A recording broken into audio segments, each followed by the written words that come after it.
Gente, que calor é esse? Que calor é esse? Oi, gente, tudo bem com vocês? Bom, hoje eu tô vindo aqui para responder aquela. Não é uma tag, né?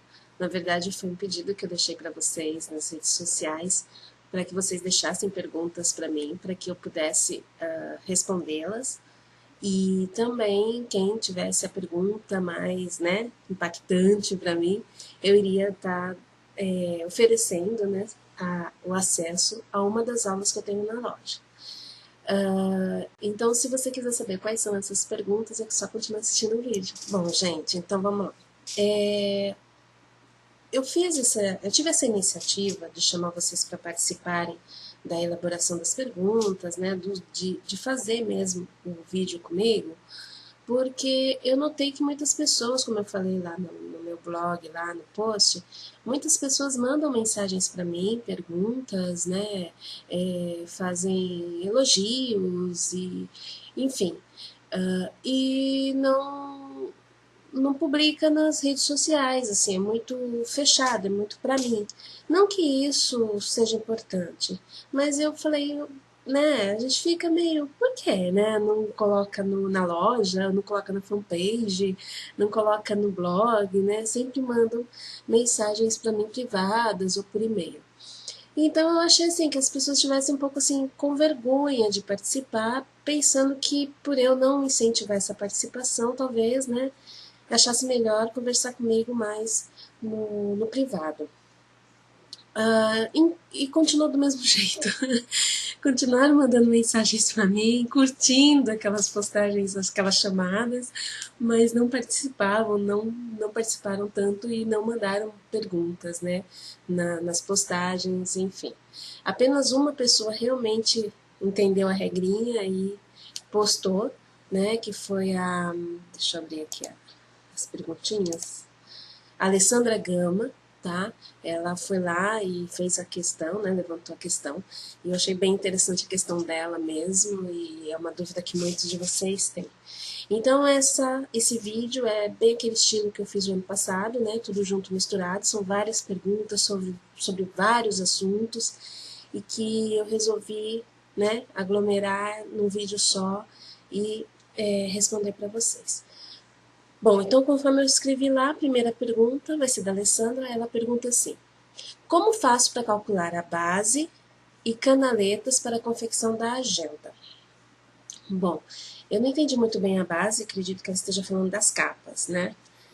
Essa agenda aqui era para 2014, só que eu não a vendi e acabei pegando esse ano para mim, para estar usando para escrever minhas coisas, enfim. Então, essa agenda aqui, tá? Ela é uma agenda que eu comprei miolo costurado. Bom, como é que eu faço o cálculo? Eu pego o miolo da minha agenda, tá? Então ela vem assim, né? Solta. Eu pego o miolo da minha agenda e meço a altura e a largura, tá? Esse espaço entre a guarda e a capa a gente chama de seixa. Tem gente que gosta de deixar a seixa por volta de meio centímetro, tá? Aparecendo. Eu não gosto. Eu gosto bem menos. Então eu sempre jogo de 3 milímetros, 25 milímetros, por aí, tá? É o que eu gosto. Então, o que acontece? Quando você faz o cálculo, você vai pegar o seguinte: você vai pegar a altura e colocar, no meu caso, eu coloco meio centímetro a mais. Então, vamos supor, tá? Vamos supor, não, vamos ver aqui qual que é o tamanho, a altura da minha agenda. Eu tenho aqui 20 centímetros, tá? De altura. Então, essa altura aqui eu coloco mais meio centímetro. Então, eu vou fazer a capa com 20,5, tá? Depois, eu pego a largura dela. Só que a largura, eu não vou colocar meio centímetro dos dois lados, tá? Aqui e aqui. Eu vou colocar apenas aqui, tá?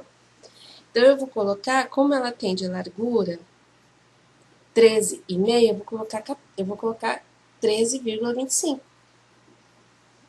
ok? Porque eu quero só 25 milímetros de sobra do meu papelão, da minha capa, tá? Então, por quê, Marcela? Porque a gente vai trabalhar com a coifa. E a coifa, na hora que você for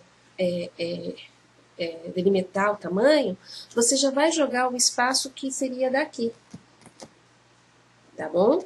Então, por isso que na hora que você for cortar as capas, você acrescenta meio centímetro no total, ou 0,25 em cima e 0,25 embaixo.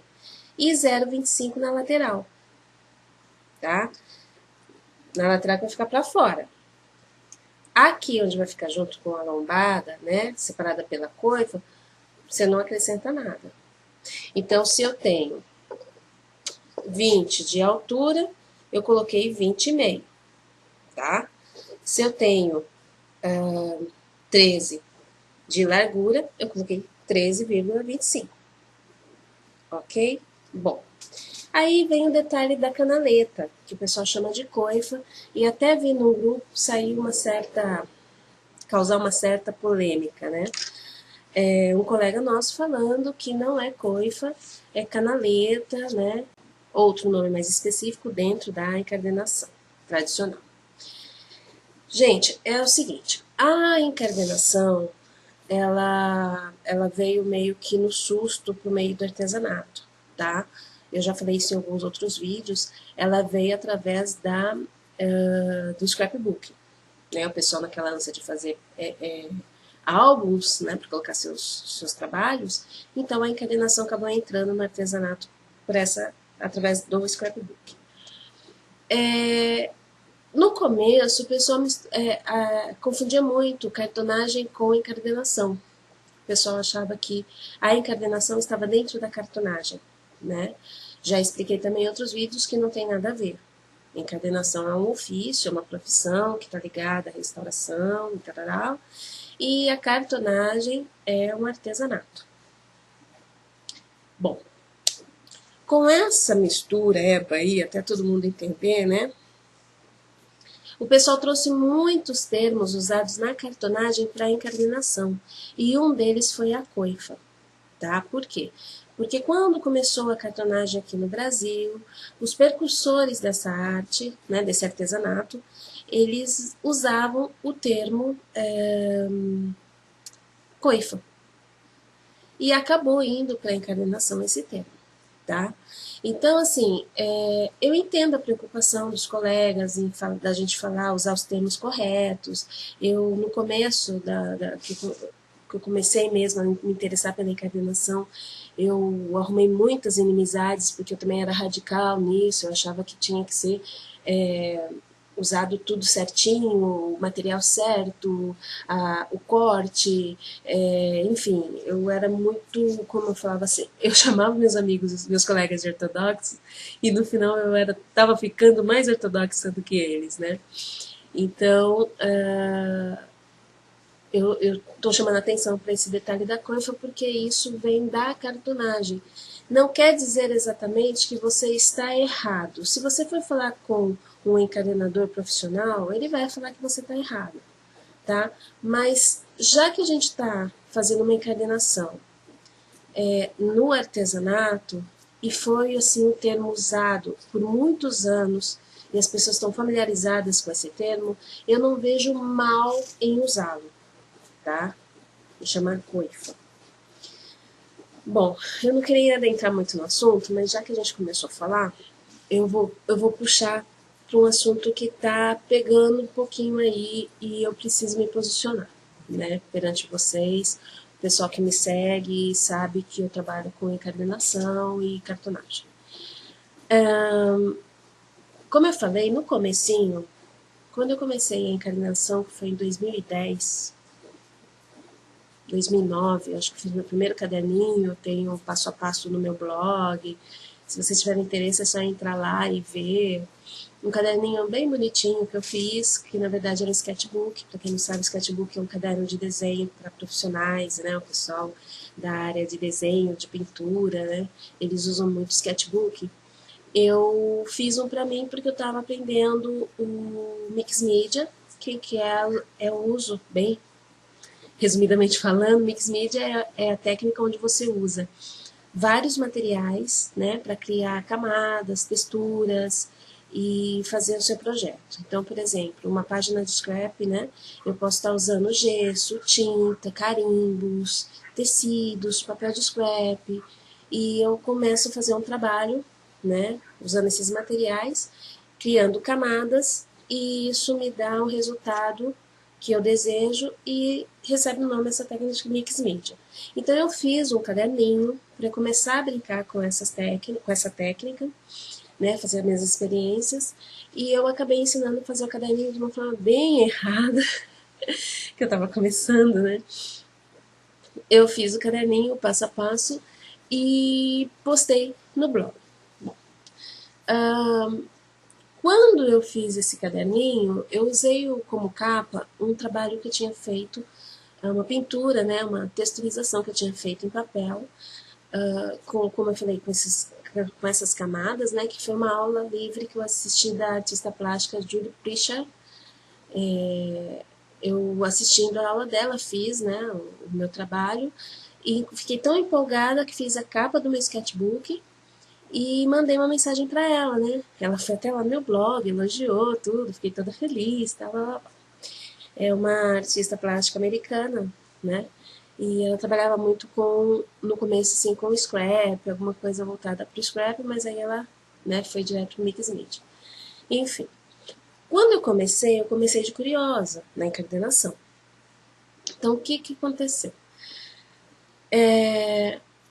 Eu fui estudando sozinha, e quando você estuda sozinha, você acaba pegando alguns vícios, e esses vícios podem deixar o seu trabalho meio não com uma qualidade boa. Você não sabe o que realmente usar.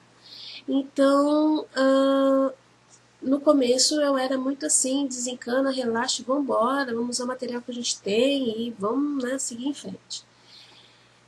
Com o tempo, fui fazendo amizade com outros encadenadores, e os encadenadores mais ortodoxos, né, mais radicais, mais sérios, radicais não, sérios, que realmente são encadenadores, fizeram cursos específicos para encadenação, seja aqui no Brasil ou fora do país, eles fizeram os cursos, então eles já vieram gabaritados e tal.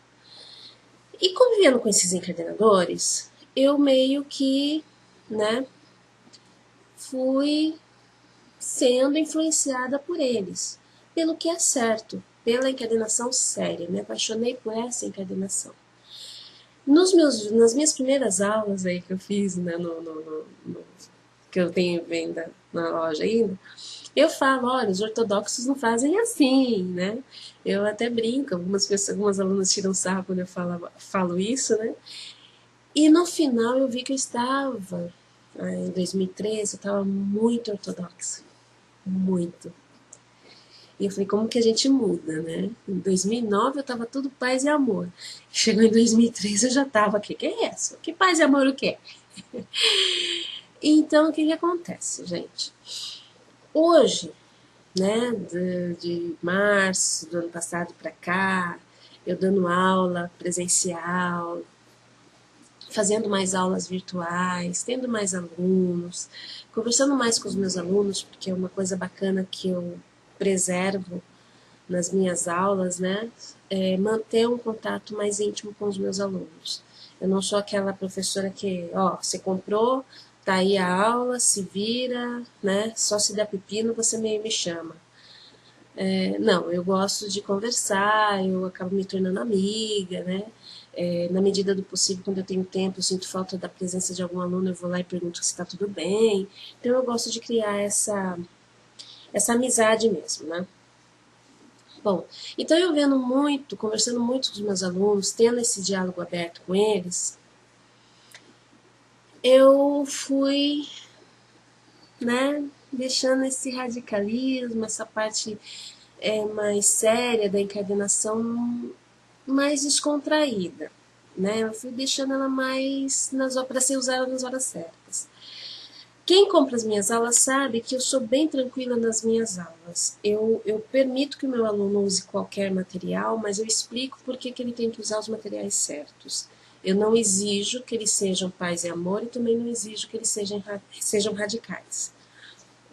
Então, nas minhas aulas eu sou assim, mas eu, profissional, eu já sou mais, eu exijo mais, né, do meu trabalho, de mim e tal. Então eu comecei a entender um pouco mais o que está acontecendo com a tal da encadernação que a gente está vendo por aí, né? Algumas colegas tentaram me explicar isso numa determinada época e eu não queria enxergar isso, e hoje eu enxergo dessa forma. Como eu falei, né? A encadernação ela veio num susto para o artesanato por causa do scrap e depois a cartonagem e o pessoal achando que encadernação era cartonagem, então alguns termos da cartonagem foram para encadernação e foi, né? Virou aquele furdúncio todo. O que eu sempre falei para os meus alunos, né? E no grupo eu sempre abordo isso nas minhas aulas também, é que eu, Marcela, uma Moreira, eu não sou encadenadora, não sou. Eu sou uma artesã curiosa que encaderna, tá? Ah, Má, por que você fala isso? Você faz trabalhos tão perfeitos, né? O acabamento certinho, pá, pá, pá. Porque existe sim uma diferença na hora que você vai ensinar a encadernação.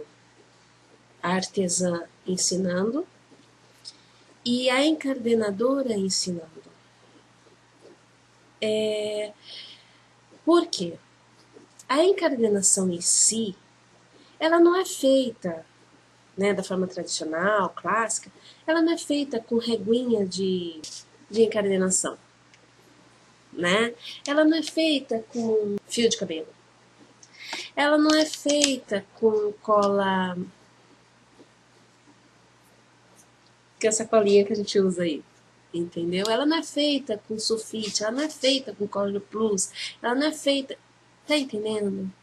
Ela é mais séria, ela é mais detalhada. Os encadenadores, quando vai fazer a parte da coifa, tá? Eles não usam, como eu falei, a reguinha. Eles usam régua normal para riscar com lápis à distância. Eles usam o compasso de relojoeiro, que é um compasso que ele não tem a ponta com grafite. Ele é um compasso que tem duas pontas de metal, de aço, né? O material que ele é feito. E ele tem um mecanismo, é que eu não tenho nenhum compasso aqui, esse compasso de relojoeiro é meu consumo, meu sonho de consumo para esse ano. Ele tem um mecanismo entre as duas perninhas que permite que elas travem. Então você pega o compasso, coloca ele na distância, né, com a capa aberta, né, tal, sem revestimento, sabem como que é o processo da montagem, né?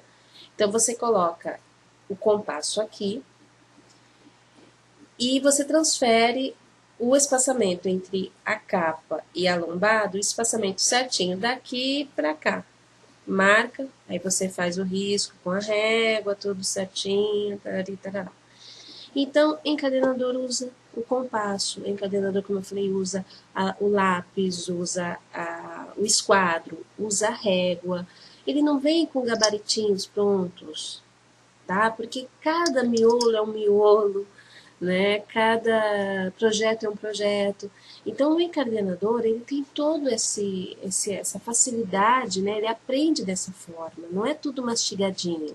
Ele aprendeu, né? Ele faz na raça mesmo, como eu costumo dizer, na unha, né? Então, o encadenador, ele é assim. Existem materiais específicos que meçam direitinho, exatamente, ele parece dois grampinhos, né? Ele mostra exatamente a espessura do seu papelão, porque a gente fala, é 2,8, é 1,9, e na verdade pode ser 1,85, né? 2,75. Então, tem um aparelhinho que ele meio que prende, né? Você prende ele na espessura, né? No seu papelão, e ele dá exatamente a espessura do seu papelão. Isso é importante? Claro que é importante, né? Porque quando você faz a sua coifa, você tem que ver que essa parte aqui, né, essa parte do papelão, a espessura dele vai entrar na coifa. Né? Muita gente esquece desse detalhe. Então, se eu tenho aqui 1,9, é 1,9 da coifa que eu estou pegando. E o restante para eu abrir o meu projeto, meu caderno, meu livro, minha agenda, não é? Então, claro que é importante você saber a espessura exata do seu papelão. Outra coisa também que eu vi aí nas minhas pesquisas, meus estudos, existem encadenadores que eles pesam o papel, o miolo, para saber o peso ideal para fazer a canaleta de forma correta. Então, quer dizer, é um trabalho muito minucioso do encadenador. Então, quando eu falo assim que é artesã encadenando, essa encadenação que a gente está vendo aí na internet, nos sites de cursos, na televisão, essa encadenação que eu falo que é popular, que eu falo que é moda, né? Olha, né, virou moda. Essa encadenação, porque nessa encadenação a gente não tem essa preocupação que os verdadeiros encadenadores têm. Então, quando eu vejo um colega num grupo querendo chamar atenção para os detalhes reais da encadernação, eu entendo, porque eu também fui assim. Só que a gente pode separar. Existe a encadernação feita por artesãos, ou por artesãs, a maioria, né? E encadernação feita por encadenadores. Então, eu vou dar um exemplo, tá? Né? Vocês estão percebendo minha voz fanhosa, né? Resfriada, tal. Chego na farmácia e vou pedir um remédio. Aí eu viro pro farmacêutico e falo, ó, meu queridão, esse mês eu peguei dois resfriados. Tem como você me dizer o que está acontecendo comigo? Não tem como ele dizer o que está acontecendo comigo. Eu tenho que procurar um médico, para o médico fazer todo o levantamento para saber se eu não estou com alergia, se eu não estou com uma infecção interna, se eu não estou tomando remédio que de repente está me dando uma alergia. Não é? Não é o farmacêutico que vai me falar isso. É o médico. Então é isso que eu tenho que notar. Eu tenho que ver essa diferença também na encadenação. Então, por exemplo, chega uma cliente para mim, fala assim, oi, Má, tudo bem? Tô sabendo que você mexe com encadenação, tá? Olha, a minha filha vai se formar em letras e um dos livros que ela mais amou estudar durante o curso dela foi Don Quixote de Miguel Cervantes.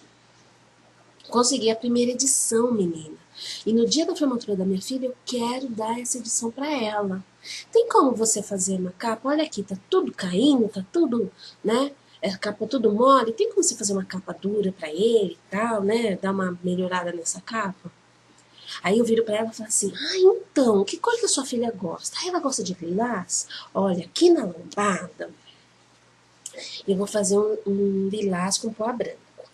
Aqui nas capas, eu vou colocar um branco com florzinhas lilás, tá? Aqui dentro vem com Color Plus lilás. Vai ficar lindo. Ela vai olhar para mim e vai falar, Marcela, esse aqui é a primeira edição do livro Don Quixote de Miguel de Cervantes. Você tem noção de quanto custou? Tanto financeiramente, como fisicamente, geograficamente eu consegui esse exemplar? Eu sou farmacêutica. Eu não sou médica. Entenderam? Então, quer dizer, eu, Marcela, como artesã que encaderna, eu não tenho qualificação, né, ou entendimento para pegar um exemplar carérrimo e fazer uma capa para ele. Por quê? Porque tem que ser materiais específicos, porque se trata de uma obra cara, de uma obra que precisa ser preservada. Então eu não posso simplesmente chegar e colocar umas florzinhas, um tecidinho de algodão. Entendeu? Então aí vai para a mão do médico, que é o encadenador.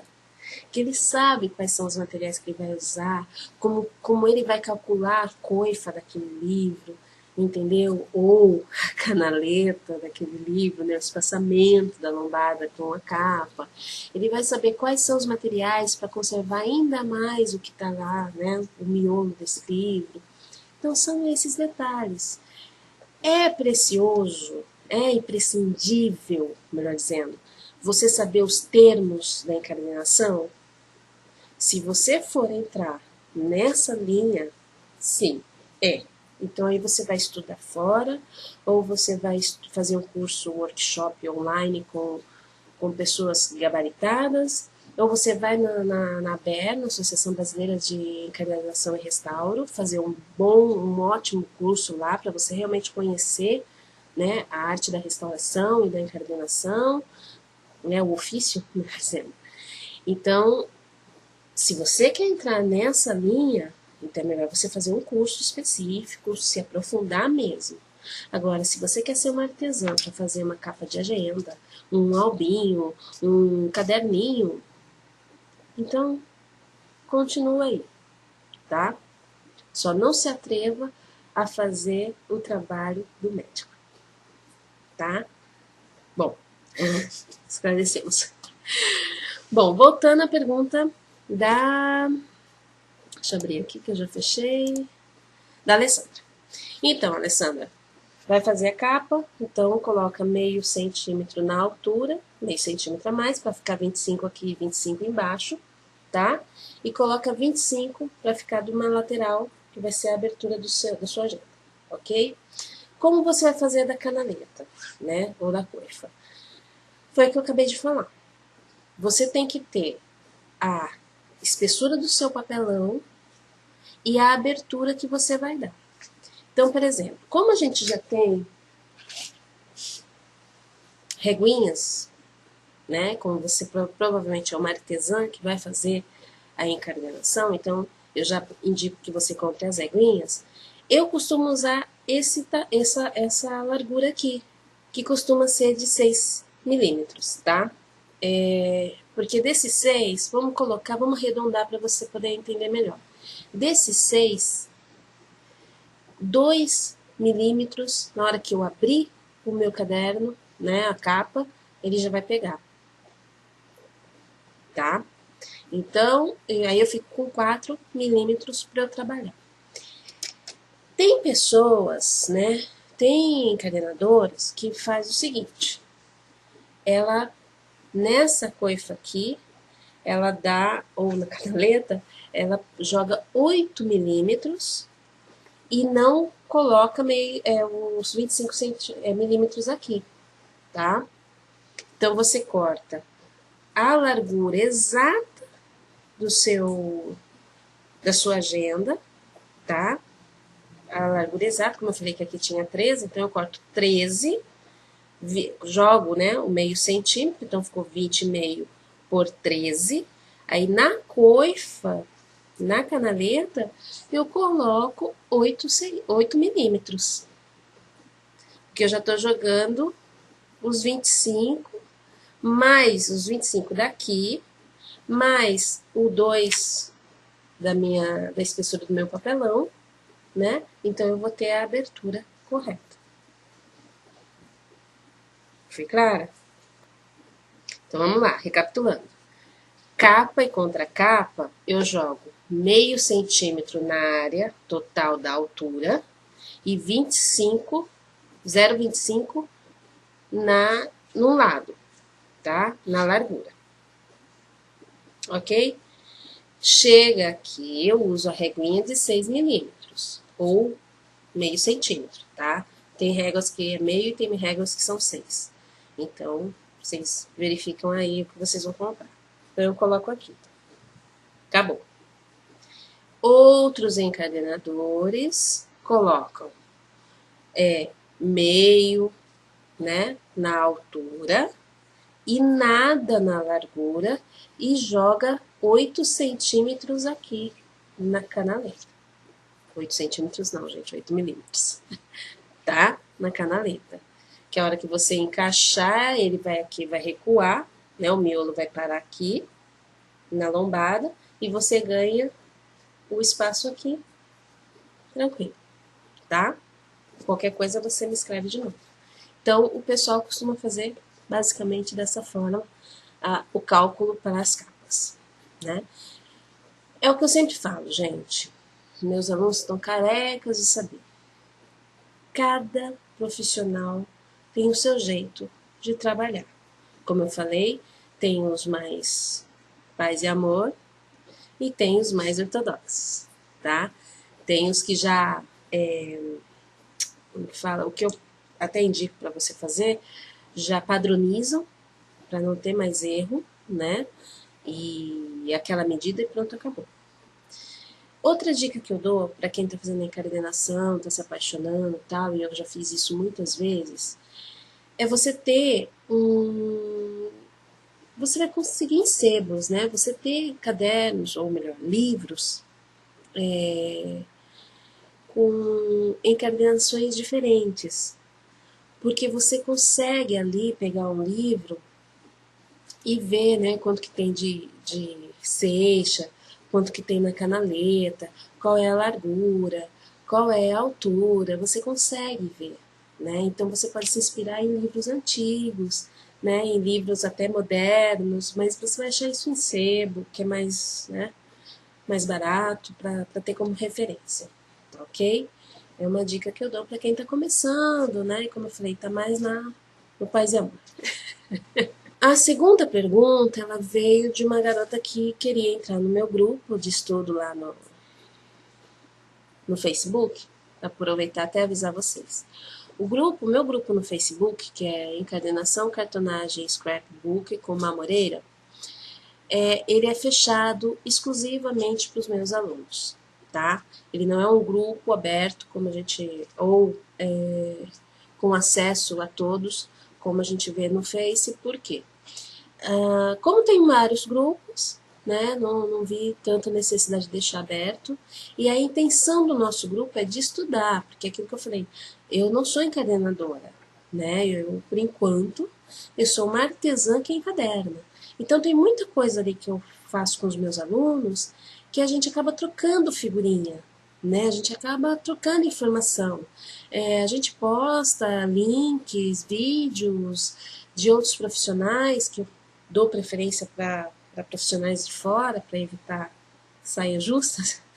Então, a gente posta links, tal, ideias de trabalhos, né, de materiais a serem usados, tal.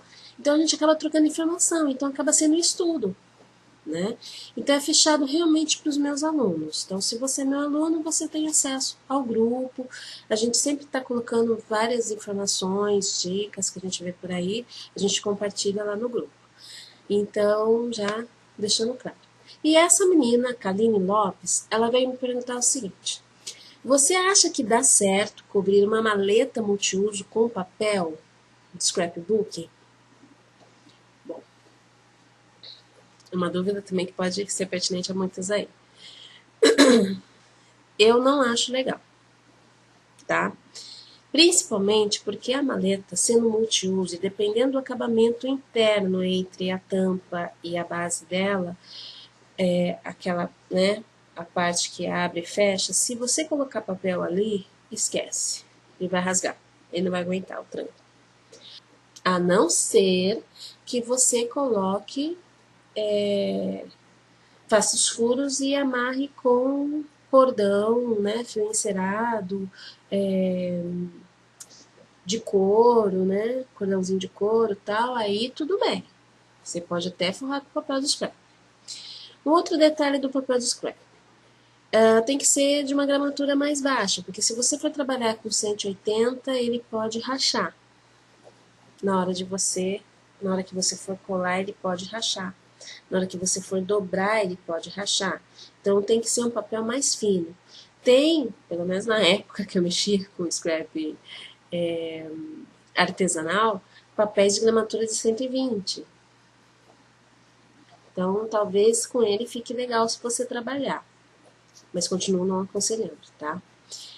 Caso você veja necessidade de trabalhar com papel, aí eu já falo para você usar papel de presente crochê, tá? Porque ele é mais resistente e ele mais maleável, para você trabalhar e cobrir a sua maleta, tá? Fazer toda aquela volta dela, tal. Então, nesse caso, eu aconselho você usar o papel crochê, papel para presente crochê, ok? E ressalto, só se forem maletas onde a tampa seja maior que a base e que ela seja unida atrás por fios, tá? Seja fio encerado, seja cordão de